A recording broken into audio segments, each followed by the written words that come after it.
Molida Delgado needed to do a few loads of laundry, and her 8-year-old daughter, Jennifer, decided to accompany her to the laundromat.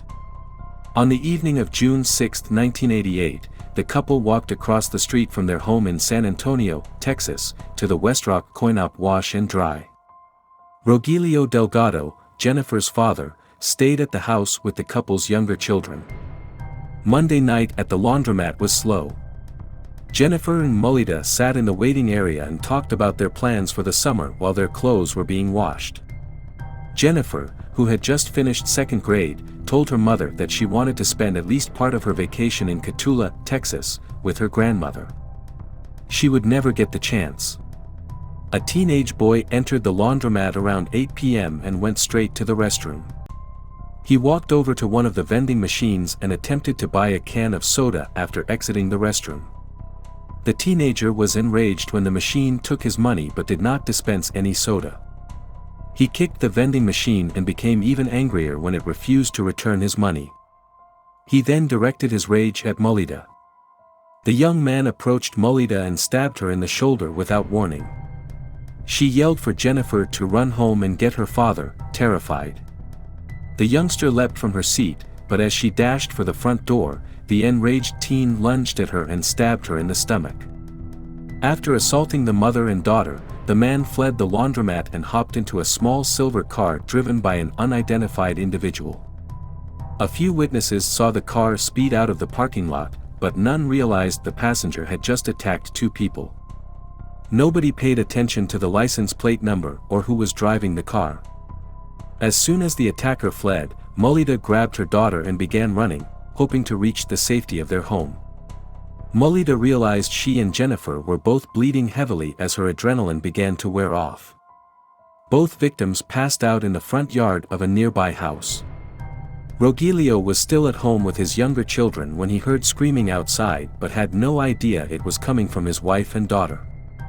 He went outside to see if anyone needed assistance and was surprised to see Molida and Jennifer. He did his best to console them while they waited for paramedics. Molida and Jennifer were airlifted to Wilford Hall Air Force Medical Center, where Molida was stabilized quickly. Unfortunately, Jennifer's wound was much more severe, and despite the best efforts of the doctors, she died at 11 p.m.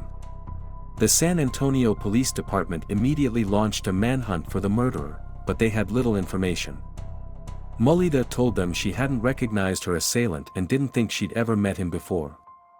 She hadn't noticed him until she heard him kick the soda machine, and she didn't have much time to react when he suddenly attacked her. She hadn't even realized he had a knife at first. It happened so quickly that I didn't notice it. Molida estimated the killer to be around 17 years old, with shoulder-length wavy hair and wearing jeans and a blue and white Hawaiian shirt. He weighed around 130 pounds and was about 5 feet 3 inches tall. He got into the passenger side of a small silver car, which some witnesses thought was a Honda, and drove west on US Highway 90 before disappearing. There wasn't much for cops to go on. Detectives searched the laundromat for any clues that could lead them to the man who murdered Jennifer. They sifted through the vending machine's change for fingerprints, hoping to find something that would lead them to the killer. They were unable to produce any useful evidence. Detectives arranged for Molida to be hypnotized in order to learn more about Jennifer's killer. She couldn't recall much more than what she'd already told investigators, but she was able to describe the man's face in enough detail that a police sketch artist was called in. The attacker's composite sketch was created and made public, and detectives received hundreds of tips from people who thought they could identify him. Investigators followed up on every tip they received and were soon able to compile a list of 17 possible suspects. After interviewing each of the men, detectives narrowed the list down to 3 potential suspects. However, they were eventually able to determine that all of the men had credible alibis for the time of the murder, and each was cleared as a suspect. The investigation into Jennifer's murder began to stall as tips dried up. Detectives admitted that they had exhausted all available leads and still had no idea who committed the heinous crime. Jennifer was a student at Westwood Terrace Elementary School, and her classmates were shocked by her death. The school's Parent-Teacher Association announced in October 1988 that they would offer a reward for information leading to the arrest and conviction of Jennifer's killer. They hoped that the reward would help detectives generate new leads. Although some tips were received, none of them led to the identification of the murderer, and the case eventually went cold. Detectives would go over Jennifer's case file on a regular basis, hoping to find something that had been overlooked during the initial investigation. Every now and then, a local newspaper would run an article about the case to remind the public that the killer had never been apprehended, and this would usually generate a few potential tips, but none of them ever led to the killer. Decades passed with no progress on the case. Jennifer's former Westwood Terrace Elementary School classmate decided in 2021 that she had waited long enough for justice. Christopher Palmer knew the killer's identity was unlikely to be discovered, but he wanted to ensure that his old friend was remembered by the people of San Antonio. He began a campaign to rename a section of West Rock Drive Jennifer Sue Delgado Memorial Way. Christopher, who was only 8 years old at the time of Jennifer's death, told reporters that he had never forgotten her. "I remember her from class pictures, wearing this little Mexican-style red dress. I remember her as a sweet little girl." Christopher wasn't old enough to understand the finality of death at the time of the murder. "I had no idea what to think. I knew she'd left. But at the age of 8, I didn't realize that, this is it, her life is over, she's never going to grow up."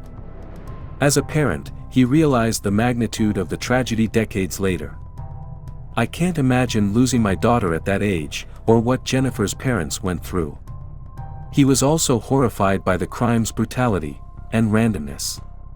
"I still don't understand how someone could do that to an adult, let alone an innocent child." Faith Menchaca met Jennifer when they were in kindergarten together, and they quickly became best friends. Faith, like Christopher, had never forgotten her childhood friend. She was a breath of fresh air, always positive and smiling. "It breaks my heart that she wasn't able to go through everything a girl should." She wholeheartedly agreed with Christopher's memorial proposal.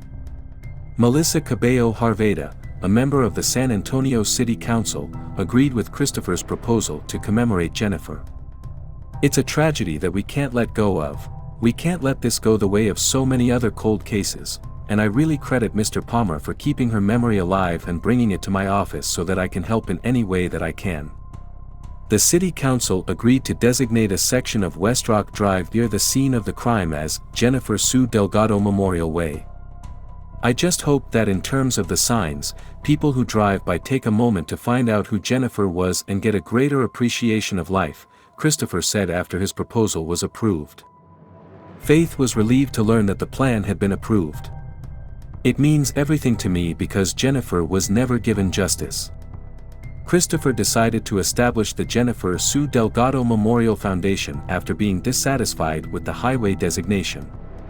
He was able to raise funds for each of the children at Westwood Terrace Elementary School through the foundation.